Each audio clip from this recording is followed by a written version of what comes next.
it's cool to recreate, like a burger, for example. Like, it's cool to recreate all of these different foods.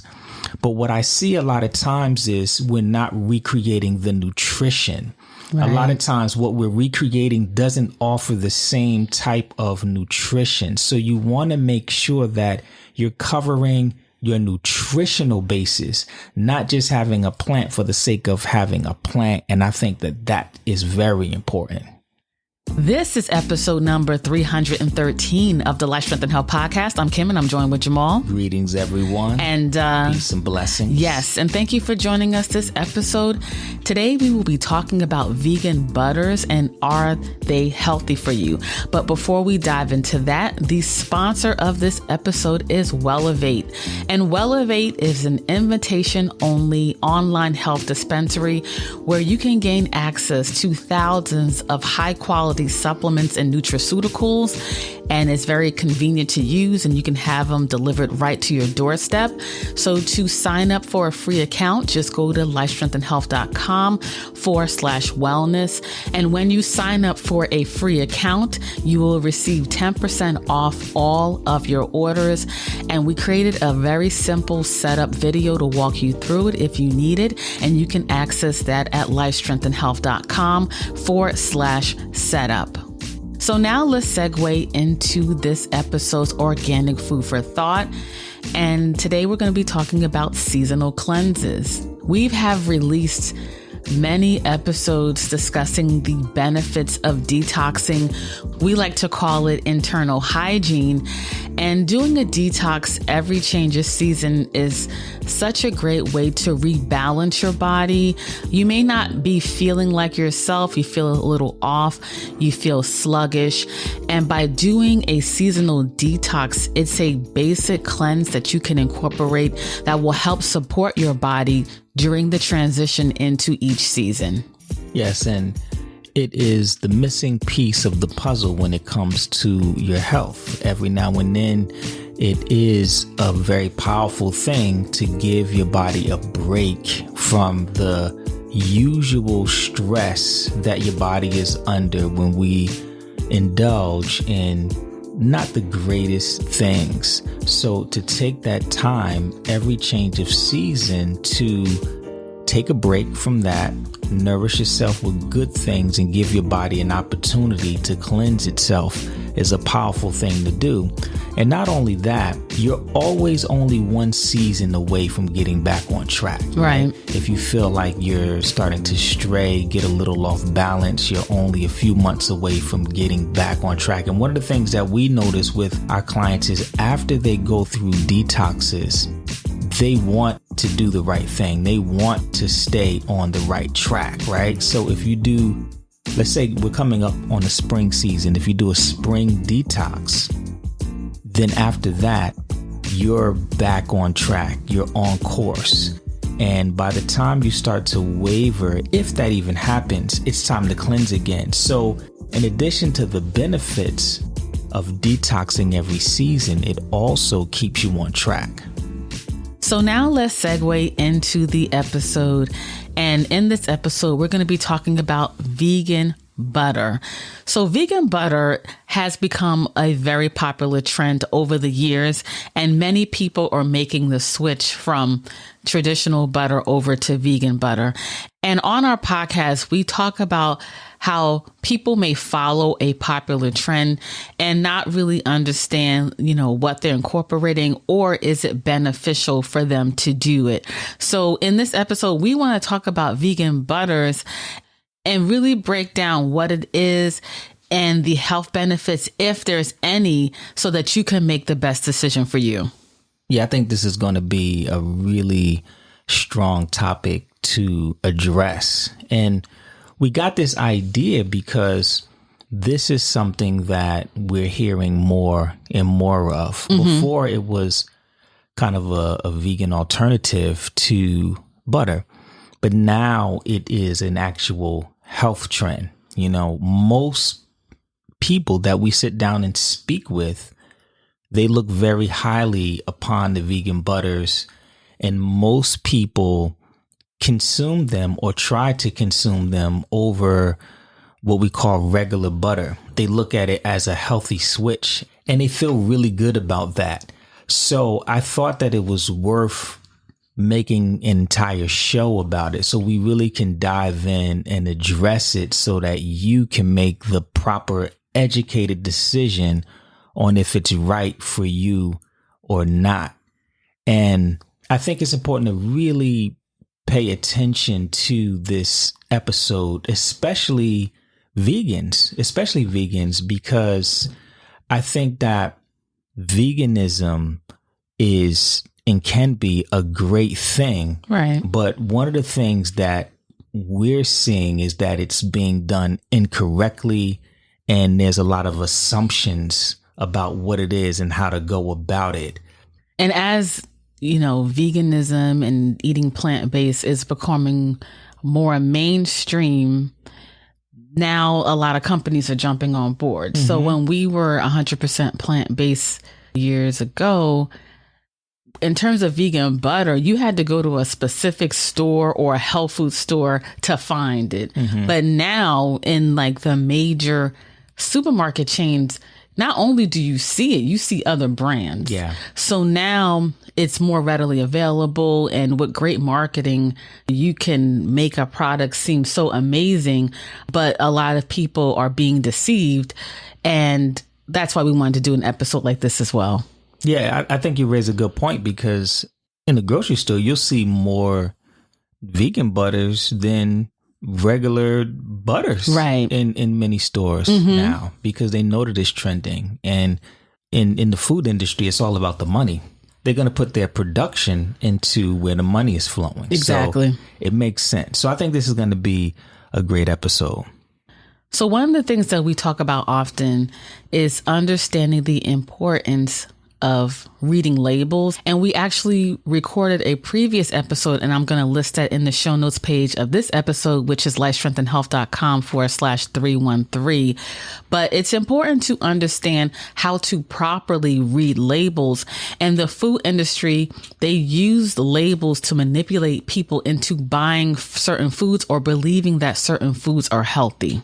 Right. They're paying attention to these trends, and they use these trends to manipulate you. So I think it's important for us to understand that certain things mean absolutely nothing. Right. For example, the word healthy.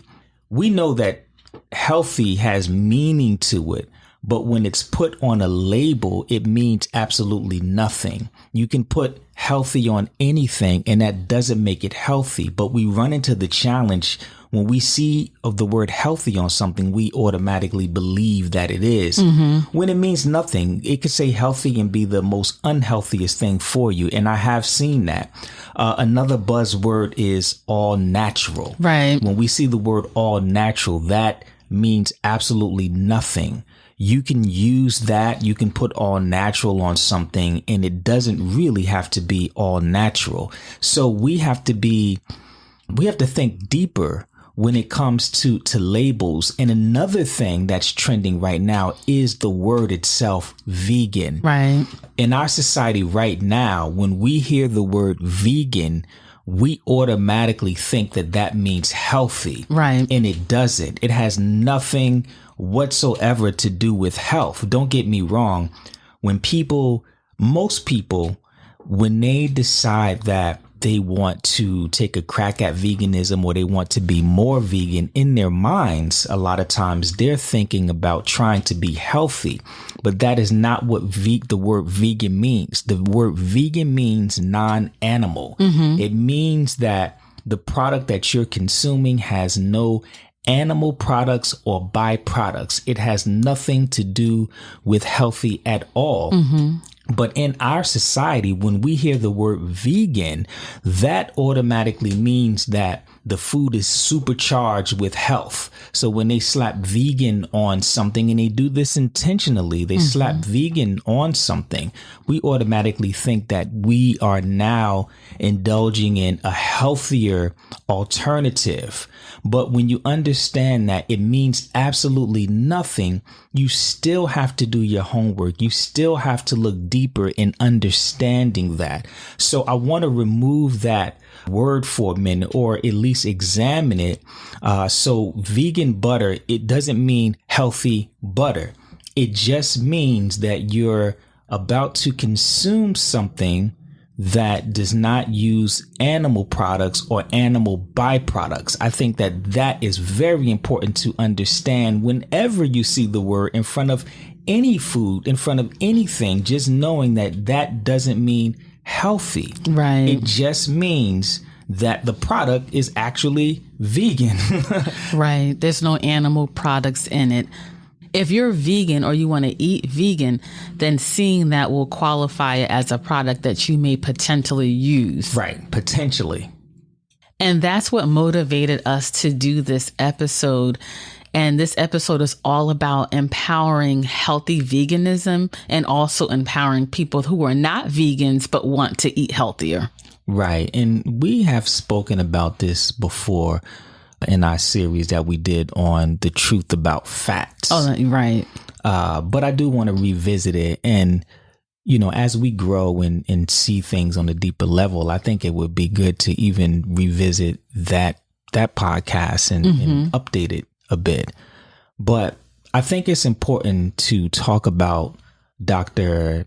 Ansel Keys, because he really caused this trend that we're dealing with right now. Really, he gave the birth to the rise of processed foods, especially like processed vegetable foods. He caused trends. We talked about trends earlier. And the interesting thing is, when companies do a really good job at marketing, they actually get everyone. They actually get medical doctors on board with this, because if you're presenting doctors in your commercials and you're constantly pushing this narrative, and people are looking at commercials and reading things and hearing about and these watching trends, the news. and watching the news, it becomes part of the popular culture.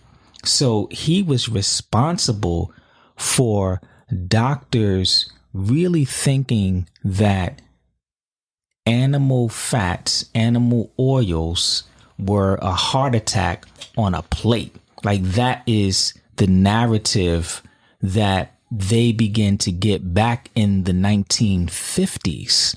So back then, the marketers did such a great job marketing that animal fats were bad, and the alternative was vegetable fats, and vegetable fats are good. Like, that trend was so impactful that it had a rippling effect till this day. Till this day. Yeah, till this day. That still hasn't been corrected. Animal fats are villainized, and the vegetable fats, the vegetable oils are the heroes here. And that's what has happened. And that gave the rise of margarine. Margarine is a vegetable fat. And for so long, margarine has been looked at as a health food. Now, if you say the word margarine, people will look at you like you're crazy. And people know now that margarine isn't good. But back then, margarine was the vegan butter of that particular time. Right. Like margarine is, for all purposes, a type of vegan butter. And that was looked at as being better than animal butter. We're talking about, milk from, butter from cow milk or any type of milk. The margarines were looked at as the champions. So everyone moved to margarine thinking that margarine was a better choice, right? But margarine is mostly trans fats. Right. And what we know about trans fats is that it hardens your arteries. Like, that's how damaging it is. It literally hardens your arteries and causes heart disease. So one of the popular brands back then was, I can't believe it's not butter, right? That was straight. I remember the commercials growing that up. was straight margarine. And they pushed it as this health food. And that was kind of the rise of vegan butters. No matter what name we want to attach to them, margarine was the rise of vegan butter. And when the memo got out that margarine was actually damaging to the body, things began to change, and now margarine started to become villainized. But the interesting thing about Ansel Keys is that the study that he used when he was villainizing the animal fats, he actually used margarine. So the hardening of the arteries and everything, all of the problems that we hear happens when you consume animal fats and butters and things like that was really a study that was done on vegetable butters. So it wasn't done on animal fat. It wasn't done on animal fats. So the narrative that's being pushed and the problems that was being pushed was actually caused by the thing that you were being promoted to run towards, right? So I thought it was important to start with that base of understanding, right? Because everything isn't as it seems. So this trend of moving away from animal fats into vegetable fats happened during the 50s. But now we're going to discuss some trends that also happened after this period. Right. So if we look at the 1950s, if we just kind of look at the overall health of the country before the 1950s, this is a time where butter was very popular. And we're talking about real butter that comes from farms, right? Real dairy that came from farms. People had their dairy usually delivered fresh, or they got it from local farms. It wasn't this processed factory farming thing that's going on now, dealing with, pesticides, herbicides, hormones, and things like that. We're talking about real farm fresh things that people were consuming. Prior to 1950s, heart disease was a very rare thing. It wasn't something that happened to most people. It wasn't leading the charts in challenges that people were having. But post 1950, when vegetable oils and vegetable butters started to trend and people were being attracted more to those things, eating more of those things and less of the animal butters and oils and fats and things like that, we start to see an uprising of heart disease, and the numbers start to grow. Now, I'm not saying that that's the only factor. I'm just pointing out the trend. So now heart disease is the leading cause of death. It's one of the leading diseases. It's heart disease. So now in a culture where the animal fats, the animal butters are villainized, and the so-called healthier vegetable oils and vegetable butters are the heroes, and people are gravitating toward those things, people have been eating more of those things, those heart disease numbers continue to rise. So I think it's important to look at that, because at the time it was said that those things were bad for us when heart disease wasn't popular, it was rare, and now we're trending toward eating more, and those numbers of heart disease are growing. It's not getting better. Those numbers are growing. So I just want to point that out, that even though Ansel did that fake study back in the 50s, it wasn't an issue. Like, heart disease wasn't an issue. It wasn't like it was this growing thing. He was just presenting his findings, and that it was going to lead to this, or that it could lead to this. So it was more of a fear factor. It wasn't something that was happening. It wasn't this trend of everyone starting to experience this heart disease and it was this huge explosion. It wasn't something that was happening. It started to happen after the fact, when people started to consume more of it. Right. And fear triggers many people to act.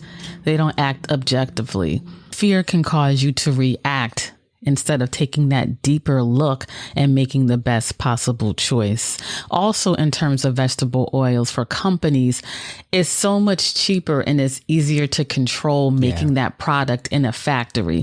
When you have to get it from an animal, then you bring in all these other variables of the animal's health, the product going bad and all these other things. But with vegetable oil, you can make these things in vats and it's much cheaper. And so their bottom line, like how much profit they make from this product, far surpasses probably the traditional butter. Absolutely. It was a huge industry, huge, because now they're not just making butters, but they're using all of these vegetable oils in a lot of processed food. So when we talk about the rise of processed foods, we're talking about processed oils that's used in all of these packaging for flavor and for preservatives. It's so hard to find a product without vegetable oil in it. Like if you really read the ingredients, it's pretty much in so many products. And a lot of people do not read labels the correct way, so they're unaware of it.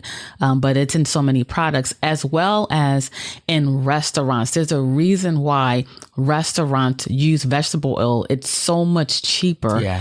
But if you ask any restaurant that you go to, a large percentage will be using vegetable oil to cook their foods. Right. And that brings us to another buzzword.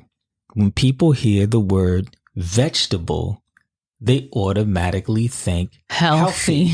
There's only one vegetable that's going to be healthy, and that's the real vegetable.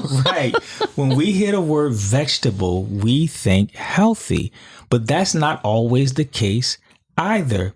Vegetable and oil, those two words really don't go together. It is extremely hard to get oil out of vegetables. Especially when you talk about high heat. It is extremely hard to do that. And that is a serious process. In order to get oil out of a vegetable, in order to squeeze oil out of corn, to squeeze oil out of these grains, it is extremely hard. It requires a lot of heat, a lot of processing. So most vegetable oils are not healthy, despite what you've been told, what you've been taught. Most vegetable oils are not healthy, and they contain trans fats that harden your arteries. Vegan butters are made from vegetable oils. All oils are not created the same. However, most vegetable oils are highly processed. A lot of heat is used. A lot of detergents are used to filter and clean them, and they're not healthy for you. So we went to the grocery store and we looked at all of the most popular vegan butters out there. We looked at all of the popular ones. We looked at some of the healthier ones, the ones that are considered healthy but might not be so popular because of marketing. And we examined the ingredients, and we want to talk about them today. We're not going to talk about specific brands because I think we'll all know pretty much who we're talking about without necessarily saying the names, but we want to get into those today. And also, when you go to the store or when you order your food or what have you, however you buy your food items, just look at the ingredients list on the back and see for yourself. Before we get into the oils, one of the things that we do, this is just our practice, is one of the things that helps us determine which restaurants we're going to eat at is based off of what type of oils and butters they're using. And there's only a few. So even if the food is cooked in a healthy way, if we find out that they're not using the right oils and they're using like unhealthy oils, then that's not on our list as a staple. That's not a place that we're going to frequent, because we understand how damaging and devastating putting the wrong oils in your body can be. The hardening of your arteries, like that carries your life force, right? Yeah, especially as you get older. Yeah. Nobody wants to deal with that. That carries your life force. So you should take that very seriously. Heart disease is a very serious thing. And one thing I want to say is it's not about living in a bubble. Right. Like you have to live your life. You have to be in the world. You have to move and function and, just live. So it's not about being perfect, but it's just about having a better understanding of what you're consuming. And it's important to try to eat healthier a high percentage of the time, so that when you do consume these foods, your body can rebalance itself and do what it has to do to be healthy. Right. I think that that's really important. And this is just about empowering you and you really just understanding how to navigate and how to make the best decisions possible. Mm-hmm. Now, when we first went vegan, or when I first went vegan, this now was over 20 years ago when I first began that journey. And I was vegan for about 18 years. When I first started out, there weren't any vegan butters at all. You couldn't find a vegan butter outside of, I can't believe it's not butter type of thing. You couldn't find any alternative to that. And once it got out that wasn't necessarily the healthier choices and people started to move away from that, all they did was rebrand it. They just started using other names, right? But it was literally the same thing. One of the most popular vegan butters that's out right now, it was pretty much a knockoff of that. It was margarine. It was margarine, and they're calling it something else. But that first line of vegan butters outside of that, it was pretty much margarine. Right. I'm not going to name this person, but there's someone that we both know that worked in the pharmaceutical industry. And this is common in different industries where you just change the label of a product. You reuse the ingredients. You just repackage it as something else and call it this. And people think it's a whole new product when it's something that they already sell. They just repackaged it and named it something new. Right. So a lot of those early vegan butters, they were using straight up vegetable oil or corn oil. A lot of them were, when they started to trend and try to get a so-called better quality oil, a lot of them were using soybean oil. That was a popular thing. And now what the companies are doing is they're using the buzzword oils, these oils that are considered healthier. So they're using those things. So right now, the most popular vegan butter, when we look at the ingredients, the main thing on the list is canola oil. Right. And canola oil is known as a health food right now, but I'm here to tell you that it's not. It's not. Yeah, canola it's nothing healthy about canola oil. Just the very way that it's processed just to get the oil is creating trans fats. So when you have the beginning product, there's no trans fats, but after you process it and you use heat, it creates trans fats. So even though it says trans fat free, it still has trans fats in it. The same thing with palm oil, which it has. And then they also put olive oil in there. Olive oil can be healthy, however, if used properly. Right. But if it's mixed with canola oil and palm oil, it's not healthy. Right. So when we look at the most popular brand that's out there, there's nothing healthy about that butter whatsoever. Let's look at the second most popular brand that we looked at. The largest ingredient in that was palm oil, followed by soybean oil, followed by canola oil, then flaxseed oil and olive oil. So we're seeing the flaxseed, we're seeing the olive. A lot of people think canola oil is healthy. We even have people out there that think soybean oil is healthy. Like I remember it was a vegan restaurant that we wanted to eat at, and I asked, hey, what kind of oils are you using? And he was proud to tell me that there was soybean oil. He was remember. Yeah, we only use soybean oil. And it crushed our soul because we wanted to eat this so bad. I was like, and so Aura was like, dang,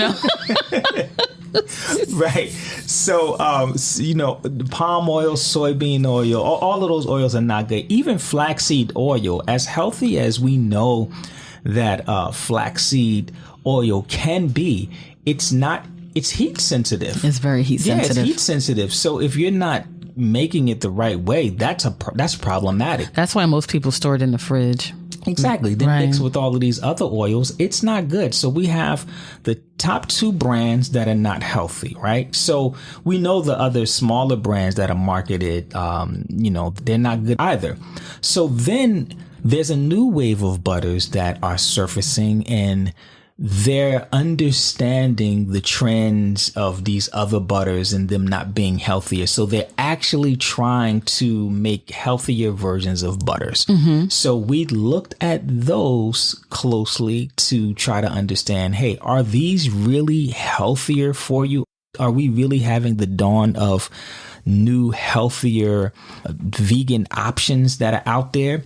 So there's this one butter, and it's a cultured butter. Cultured butter is a very healthy thing that we've been consuming for thousands of years. And I took a look at the vegan cultured butter, and that had coconut oil in it, which is much better. It's a much better option because it handles its heat well. But then it also had sunflower seed oil in it, which does not handle heat well in most cases. Sunflower oil can be healthy if it's made the right way.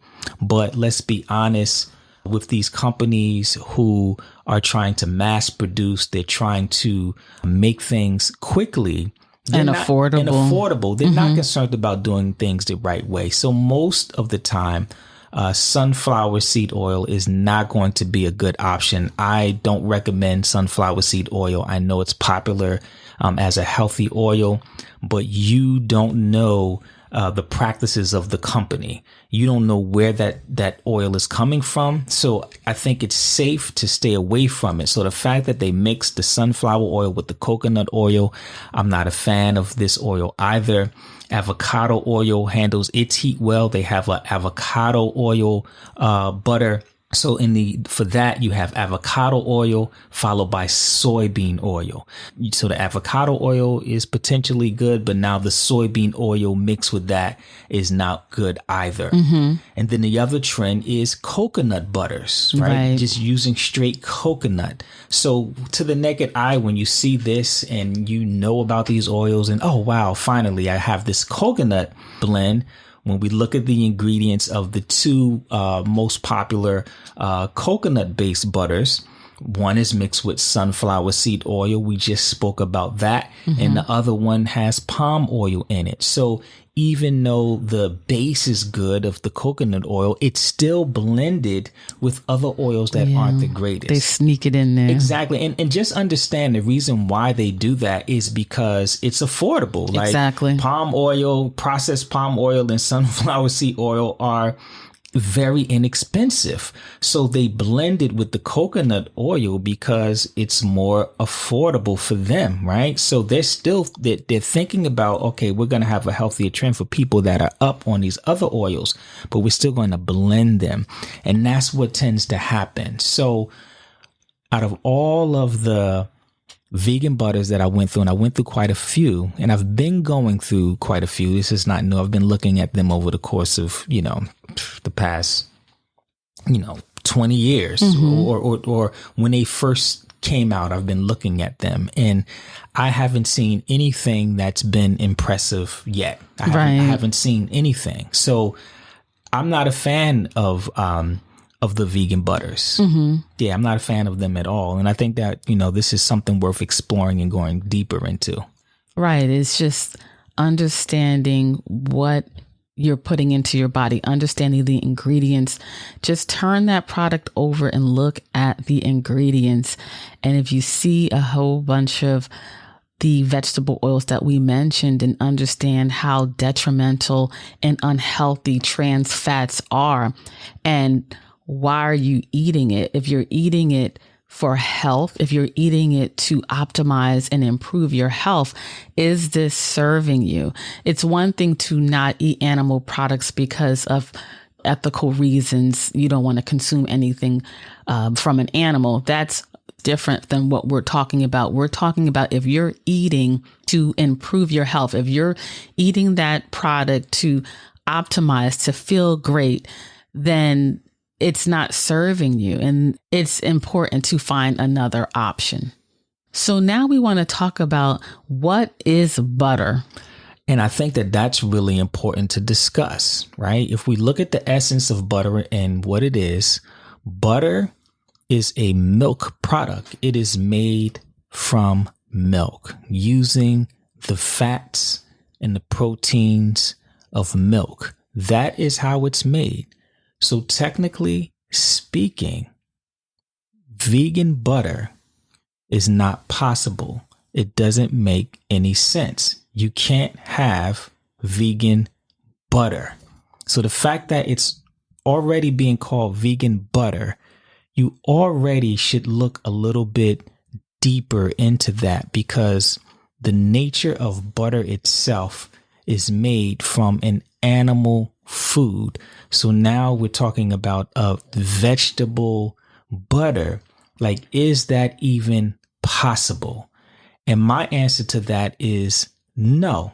We can have a spread, if you want to call some type of spread or butter substitute, but that doesn't sound good on a label. So. Right. But it's not butter like that. Like, that is not what it is.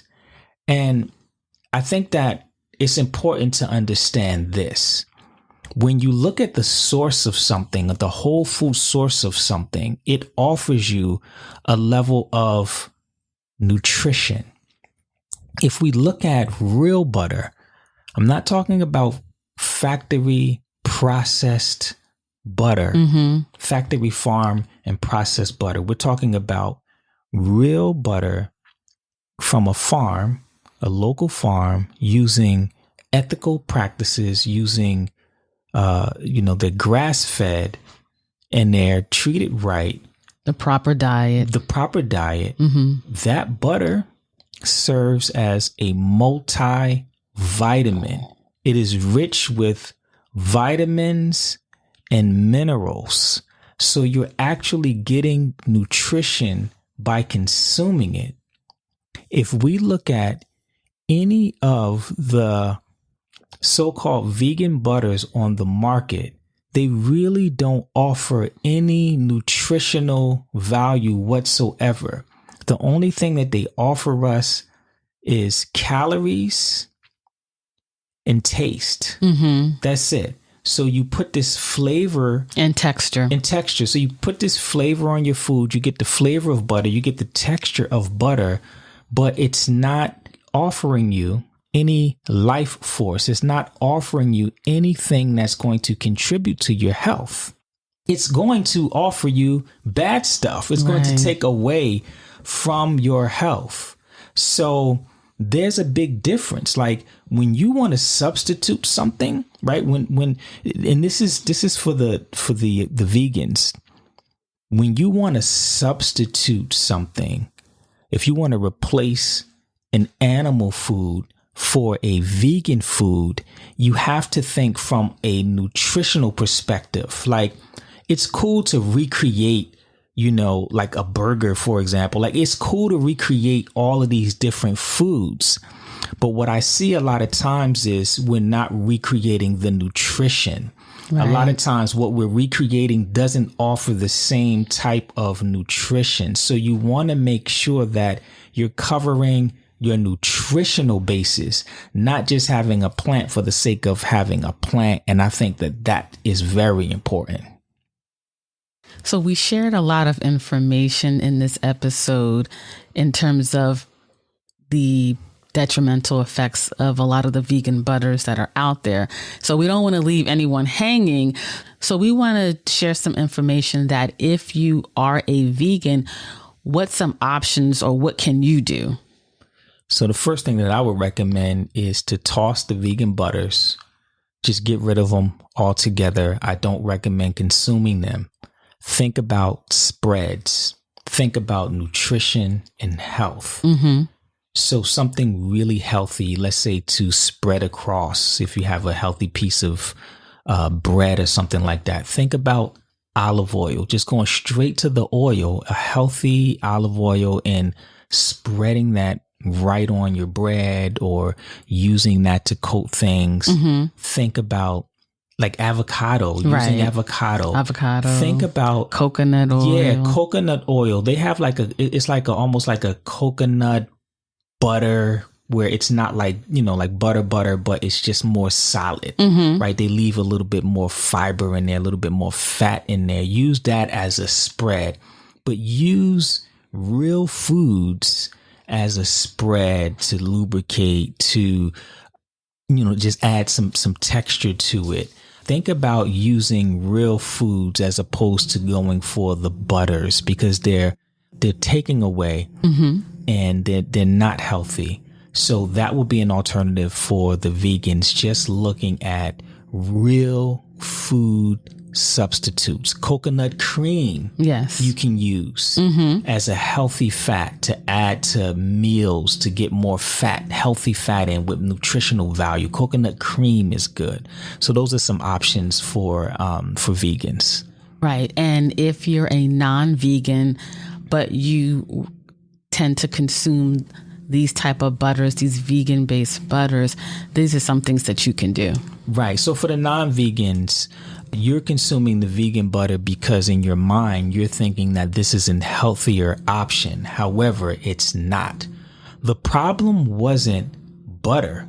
The problem was the food industry processing the butter. Right. And what they did to the butter, what they did to the animals that produce the butter.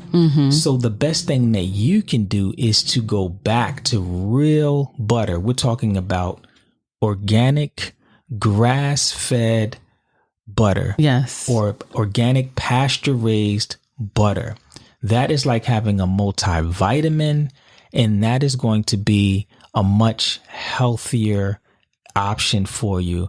And trying to get it out of your head that it's going to cause heart disease and cause your cholesterol to go up and things like that. If you're using the real thing, that's not going to be the case. And if you have concerns of lactose and casein and things like that, then an alternative for that would be ghee. Ghee is butter that is heated to the point where you're burning off the whey, you're burning off the lactose and the casein, and you're just left with this rich butter oil. That's what ghee is. It's a rich, nutritional butter oil. So your options as non-vegans would be real butter or ghee. So that is the conclusion of this episode. Hopefully you receive value from it. The show notes page for this episode is lifestrengthandhealth.com/313. That's lifestrengthandhealth.com/313. There, we're going to list some of those podcast episodes that we mentioned, the one on reading labels properly, and also the 3-part series that we did on fats. If you also wanted to join our Live Healthier community, you will find that on the show notes page as well. So thank you for listening. Stay tuned for the next episode. And until next time, live healthier. Live healthy, everyone. Peace and blessings.